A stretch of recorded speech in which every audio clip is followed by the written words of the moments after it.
Hi guys, and welcome along to the final in our trilogy of our podcast room build. In this episode, we are going to show you exactly how we built our awesome round table. So stay tuned and enjoy the show. So we're on a road trip. We're going to go to Whitmore's Timber. We're going to go and pick up some English oak. They got amazing stock there. They've machined it to the size we want it. We're then going to go and pick it up, glue it all together, and then that's going to be then the round table for our podcast.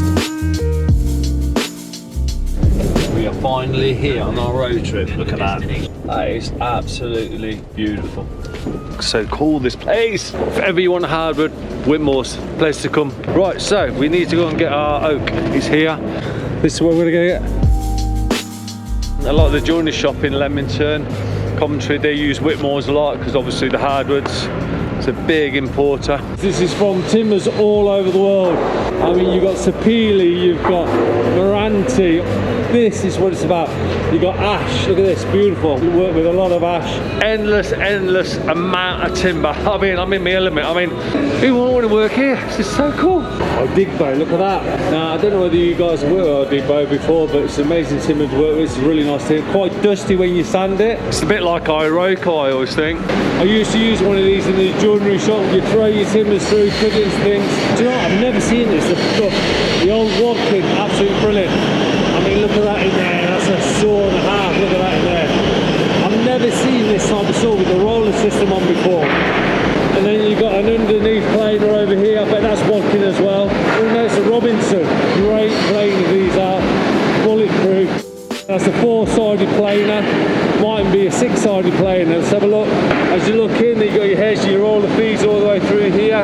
As the timber comes through, it planes the sides, planes the tops, planes the edges. So as it comes through the machine here like this, it'll come out perfectly square.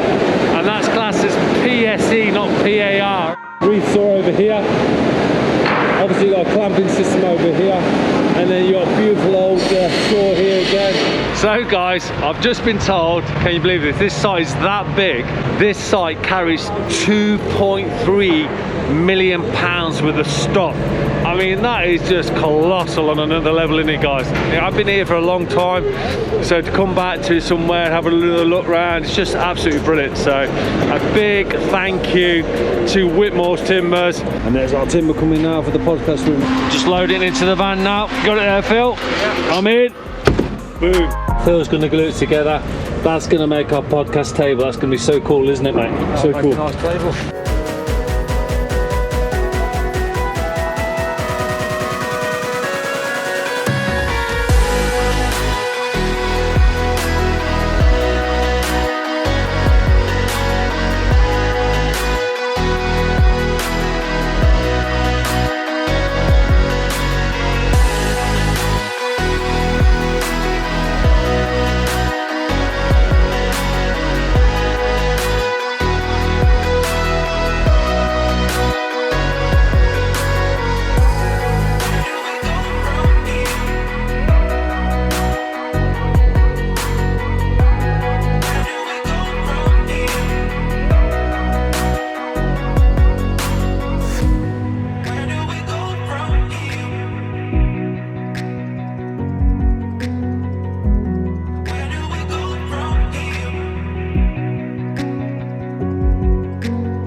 Right, so the table has been glued up. I'm sure it's using the Cascamite. Now is the time to pop all these clamps off and make sure it doesn't go ting. They're quite loose now, aren't they? Looks pretty good.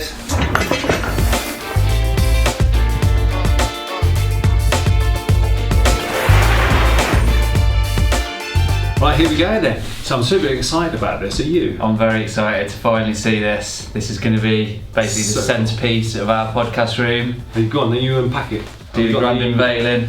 There you go. So do you want to explain, John, what we're doing with this blade? So what we're going to do, we've got some oak that you've already seen us laminating together, and we're going to make a round table for the trades of the round table, and this blade is going to be inset within that, and then we're going to cast some resin over the top, so this will form basically the top of our table. Hold on, should we do it together? Ready? Drum roll. Oh, look at that! That is absolutely superb. That's exactly what we wanted, isn't it, John? It's awesome, that is. So what we're going to do with this, like I said, we're going to get this inset into the table. There'll be resin poured over the top of it, and we're going to write trades of the round table on here as well. And the guys who supplied this blade was a company called Sheffield Steel. They literally turned this round within 3-4 days for us. So what? So they made this for us? Yeah, made this. For us? Absolutely made this. Wow. Yeah, and we did pay for it, by the way, guys. But look at that. That is so cool. That is. If you're going to get steel from anywhere, it's going to be Sheffield, isn't it? It's got to be Sheffield. Yes, definitely. So what we're going to do is John's going to recess out the oak. He's then going to drop it into the oak, emboss, then trays of the round table, and then we're going to do a clear resin. Clear resin, glass clear resin. Boom, boom, loving that. There's going to be a lot of weight in this table, and also we've got our floor socket in here, so when our mics and that are on the table, our cables can just cut secretly through this centre tube and then pop out through the middle, straight through here, so you'll be able to hear our awesome voices.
So what we're doing is prepping ready for the pour. So what I'm doing, well what we're doing, is just putting this edging around, so when we pour the resin in the middle, if there are any spillages, it doesn't come out and cause a waterfall. We're not making one of those sort of tables, we're not making a waterfall table. This is literally like high stakes, not gonna lie.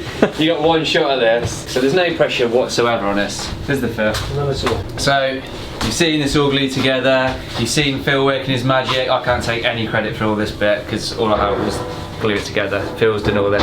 It's looking awesome. We're going to get the blade in first, and then we're going to pour the resin in. The resin will go underneath because the viscosity on it is very high, so it runs really easily. It'll run straight underneath and then over the top, and we'll fill it up to this lip and then leave it to go off. It's going to take a couple of days to go off, and then we can continue with the process. So we've got everything cleaned down, all dusted off, everything. So we're just going to get it all prepped up ready. Get the resin mixed up.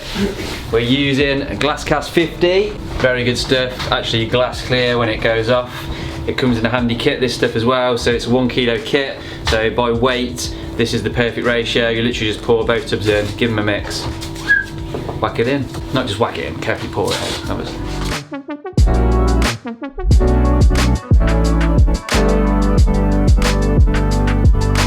This is our first resin pour. This is the first time we've done it, and there are literally is a lot at stake here. We're not doing like a chopping board. We're going for the full on, go straight in. We haven't even done a tiny test sample. We're just going straight at it. We've watched lots of videos on YouTube. So although we're on YouTube, we actually watch a lot of YouTube as well. Done a lot of research into this, so we're confident, aren't we, Phil? So this resin is a slow setting. You can get lots of different speeds in which they set. But because this is our first pour, we want to make sure we've got a little bit of playtime with it. It's set slowly, so it takes like half an hour before it starts actually curing. If it's cloudy, then it's got a bit cold. So what we need to do is put this in very hot water now until it's gone clear, then allow it to cool, and then we can pour it. Because if we use that now, it's just going to be knackered. Down to the kitchen.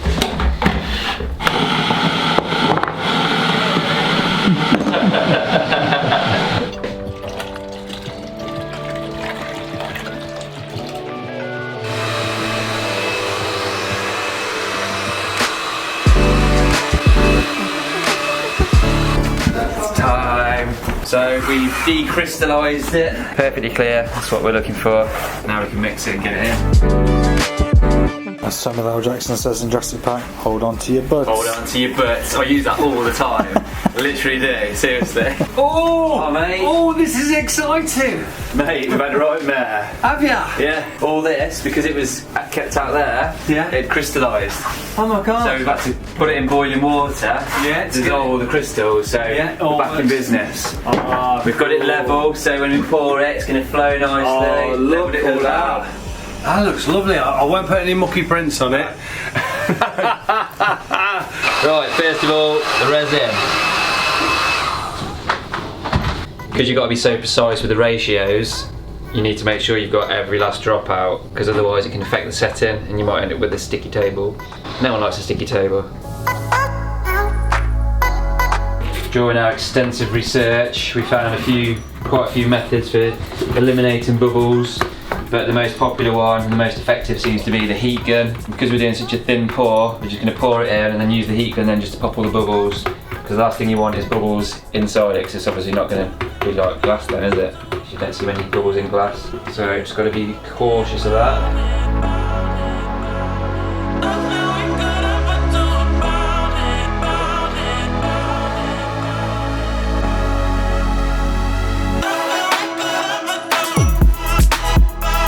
So we have had a few issues with this along the way. Mainly the timber was quite warped, so we've obviously had to dry it, which has cooked it even more, clamped it all, trying to force against it, trying to keep it as flat as possible. So this was all obviously jointed together.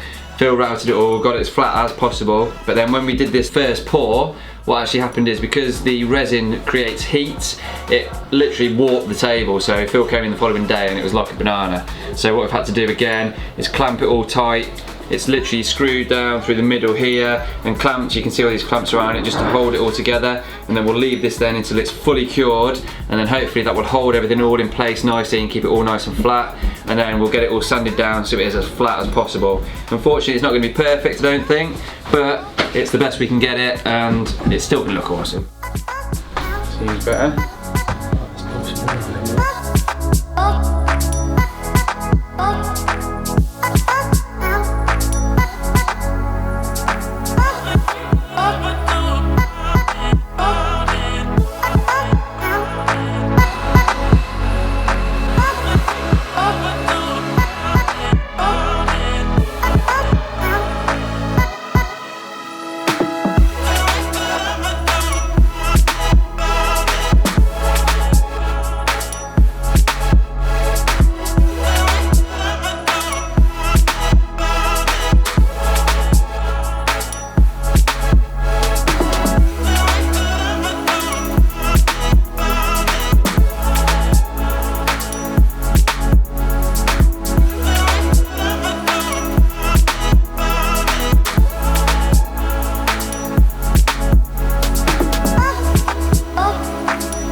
To do a podcast table. It takes two, baby.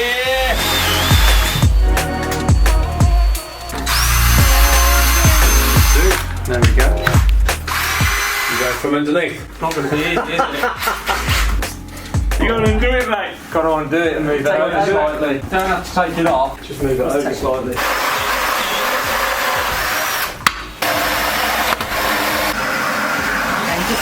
coming through now. That's it. Yeah, there we go. It's come out really clean, you know. Yeah, bang on the blade, isn't it, really? There you go, mate. Boom. So all we're going to do is come up with a single stand now, and through the centre lights, it's going to be a lot better, isn't it?